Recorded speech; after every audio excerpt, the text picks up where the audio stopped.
Eh, yo sacaría a colación a un poeta mexicano, Jaime Sabines. Jaime Sabines tiene alguna frase muy célebre que dice que la única forma de rejuvenecer es por contagio. Esa es la receta para rejuvenecer. Entonces, ¿de qué me puedo quejar? Tengo el gran privilegio de estar en este medio y en un equipo de trabajo, y veo que en opciones futuras seguirá prevaleciendo ese ambiente. Amigas y amigos de Cinéfilos en Apuros, ¿cómo están? Yo soy Eliel Leonardo. En esta ocasión mi invitado es Enrique Barruel, un hombre al que ustedes verán actuando en la película Días Borrosos de Mari Benito, y que tiene una historia muy particular y que justo vamos a explorar en esta conversación. Don Enrique, bienvenido sea.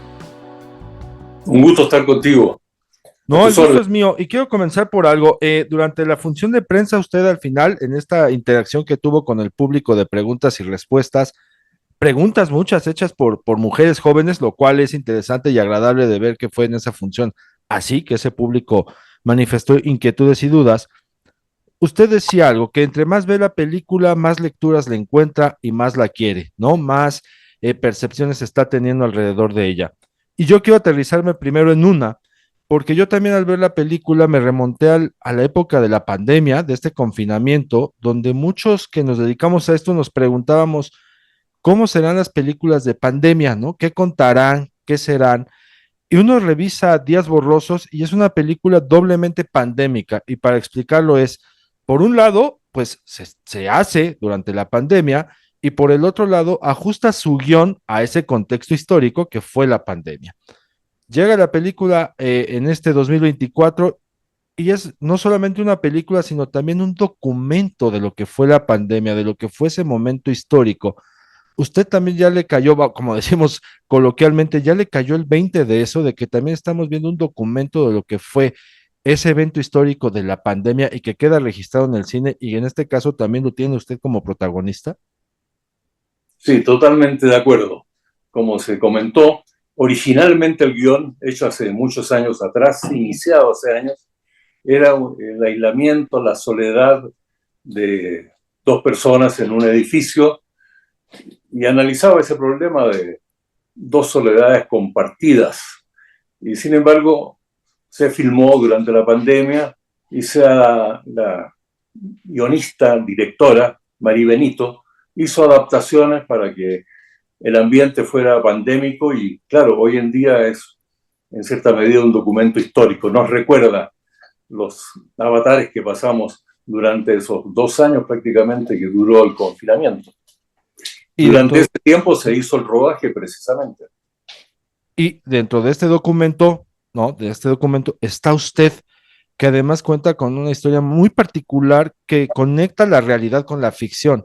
¿En qué sentido? Porque la ficción, la historia de Días Borrosos, nos asoma esta idea de que a veces las personas no se buscan, simplemente se encuentran, ¿no?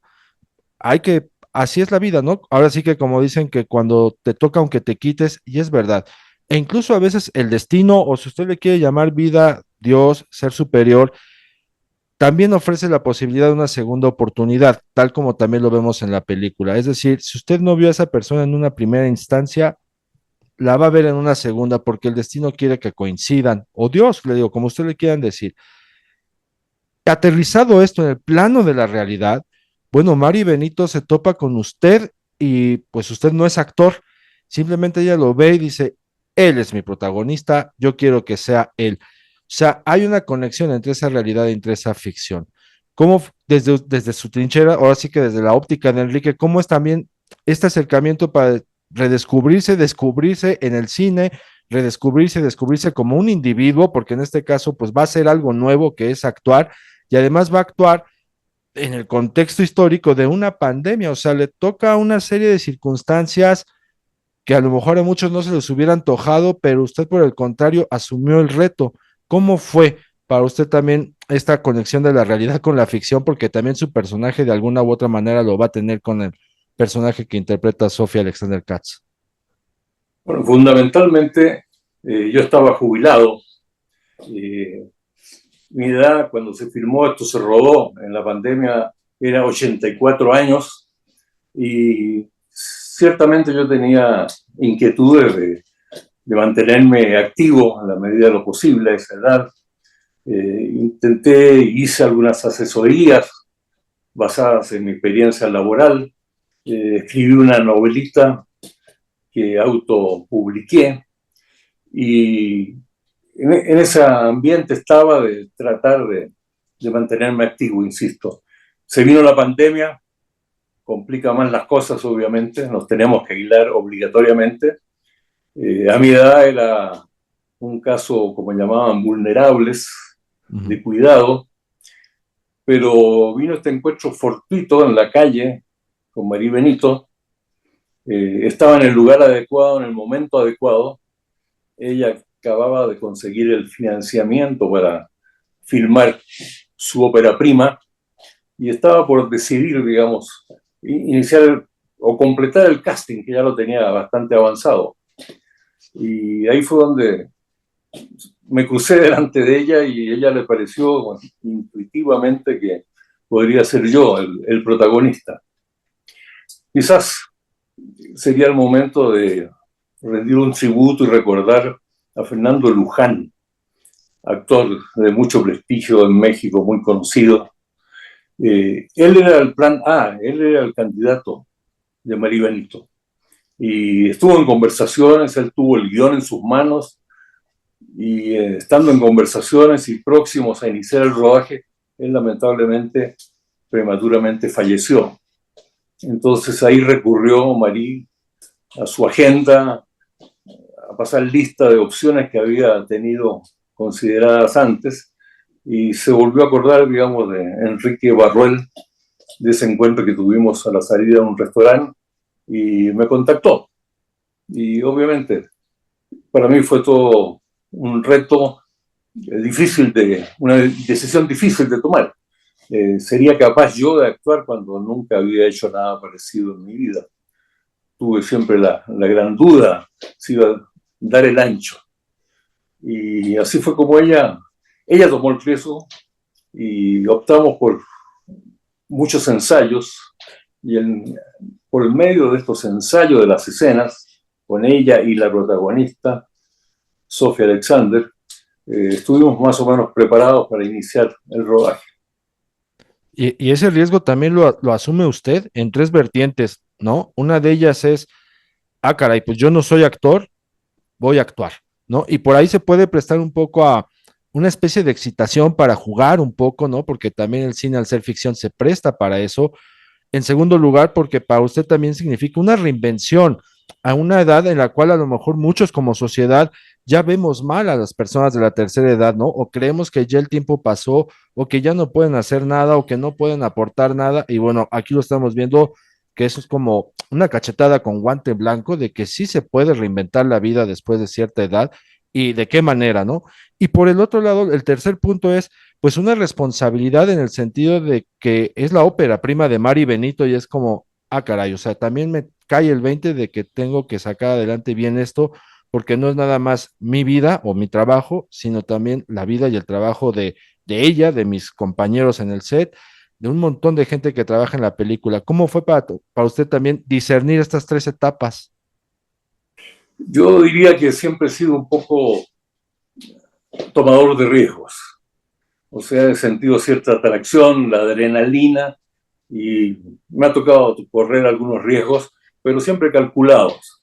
Yo diría en forma moderada e inteligente. Y claro que este fue un riesgo alto, una decisión difícil, pero llegamos a un acuerdo y nos lanzamos en esta aventura. Muy consciente que hay todo un elenco, hay un crew, como se llama en el medio, cerca de 30 personas, en que una vez iniciado el rodaje se complica todo si hay que echar marcha atrás. O sea, ya iniciado esto, hay que llegar al final. Algo importante que no todo el mundo sabe, la mayoría de los directores o directora en este caso, no les gusta compartir con los actores las escenas filmadas. Ellas dirigen, se filma, se hace el rodaje día tras día, una escena tras otra, eso va quedando grabado en una memoria. Ella lo ve y lo dirige a través de una pantalla, y María es de las muchas que no les gustan, no quieren que esto lo vea el actor, que no influya sobre el actor. Entonces, yo estuve filmando 5 semanas y terminó el rodaje y nunca supe cómo me veía yo en la pantalla, cómo había resultado esta aventura. Y tuve que esperarme un año de postproducción, y la primera vez que vi la película y pude ver mi actuación fue en el Festival de Morelia del año 22. La película fue seleccionada en Morelia, y entre los espectadores de la primera función ahí estaba yo para verme por primera vez y salir de la duda si habría dado el ancho o no. Entonces fue un año de bastante tensión con esa tremenda incógnita.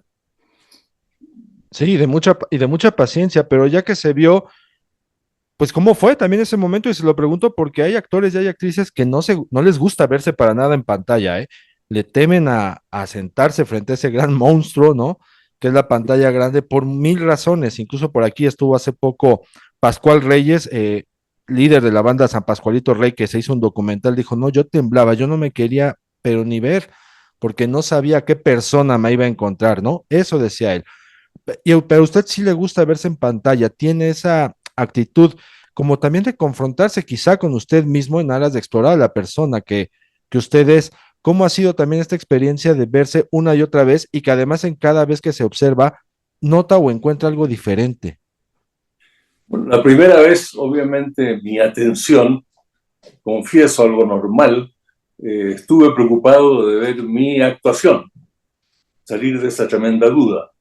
Pero por eso también he dicho que la película se entiende, yo la entiendo y la he disfrutado mucho más en la segunda o tercera vez que la he visto, porque ya me he metido como un espectador a ver el mensaje, el contenido y lo que le estamos entregando al público.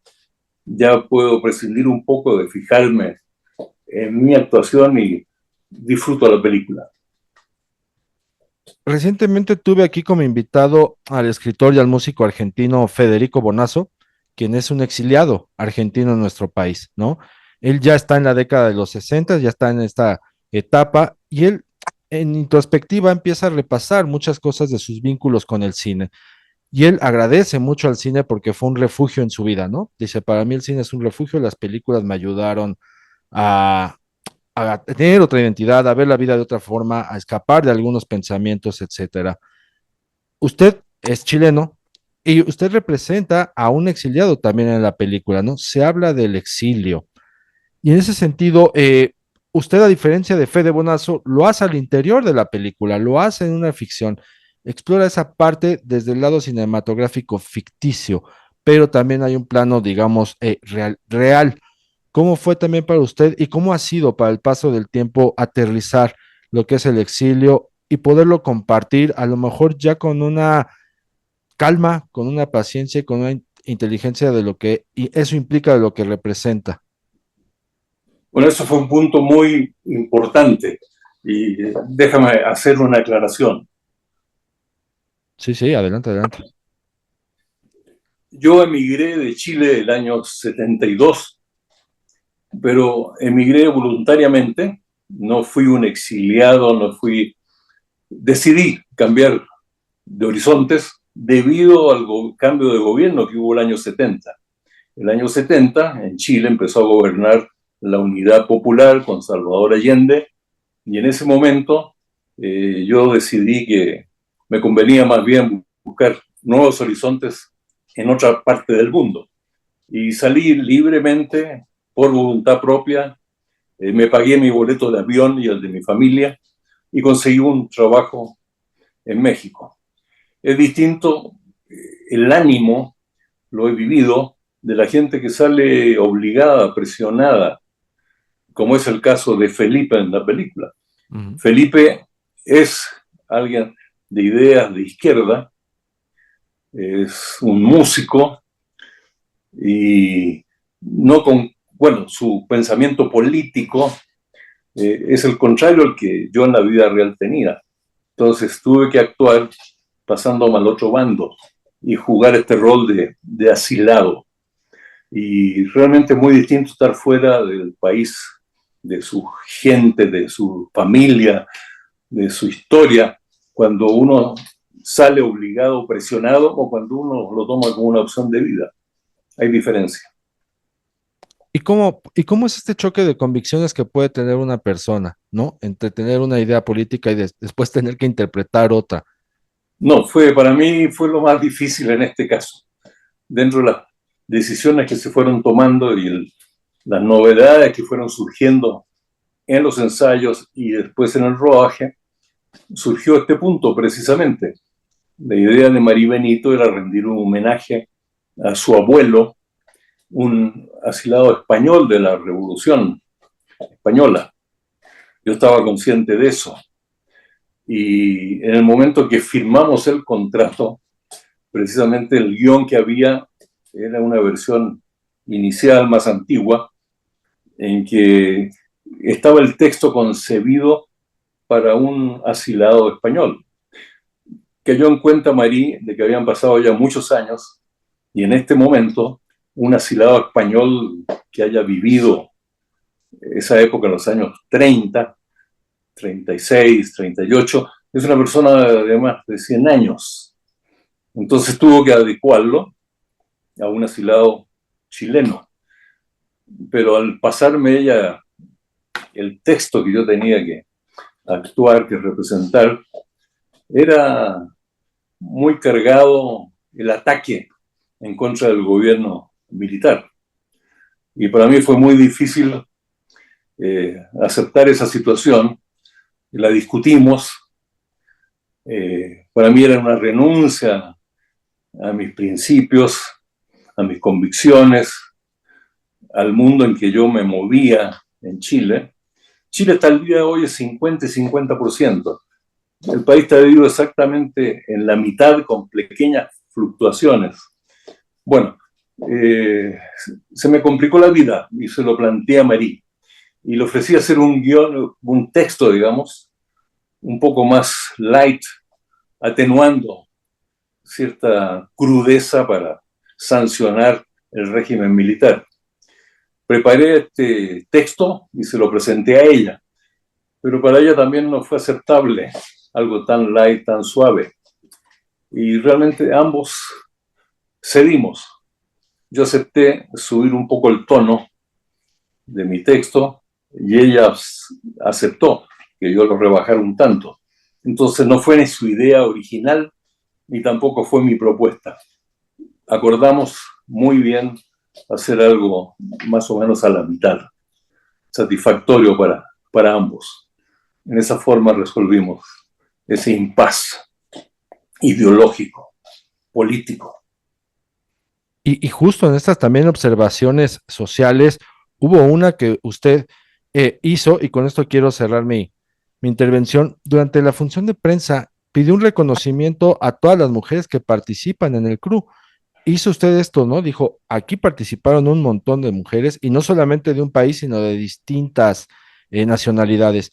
¿Cómo ha sido también para usted, pues, un hombre de antes, de que vio una década muy que marginó, invisibilizó y maltrató mucho a la mujer en el aspecto también sociocultural, a la mujer que es hoy día, ¿no? Que también ya empieza a ocupar distintos roles en el cine? ¿Cómo fue también esa transición y esa sorpresa, si se puede decir así, de participar en una producción así? Bueno, precisamente en el cine, en la industria del cine, es donde se ha visto este, esta ola, este tsunami feminista de que los puestos importantes están siendo ocupados perfectamente y con excelentes resultados por mujeres. Ahora, para un jubilado octogenario, tener que vivir, trabajar, rodearse de gente joven, es un privilegio. O sea, en ningún caso lo vi como un obstáculo, una molestia, todo lo contrario. Me siento muy privilegiado de tener esta oportunidad. Todo este crew es en su mayor parte, como lo dije, femenino, y la mayor parte están entre 25 y 40 años. Yo sacaría a colación a un poeta mexicano, Jaime Sabines. Jaime Sabines tiene alguna frase muy célebre que dice que la única forma de rejuvenecer es por contagio. Esa es la receta para rejuvenecer. Entonces, ¿de qué me puedo quejar? Tengo el gran privilegio de estar en este medio y en un equipo de trabajo, y veo que en opciones futuras seguirá prevaleciendo ese ambiente de muchas mujeres jóvenes, talentosas, trabajadoras, comprometidas, indudablemente. Perfecto, pues, don Enrique, muchas gracias por el tiempo, por venir a conversar a Cinéfilos en Apuros.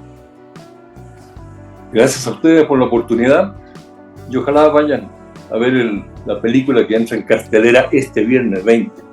Va a estar en varias salas, entre otras la Cineteca Nacional, aquí en Ciudad de México.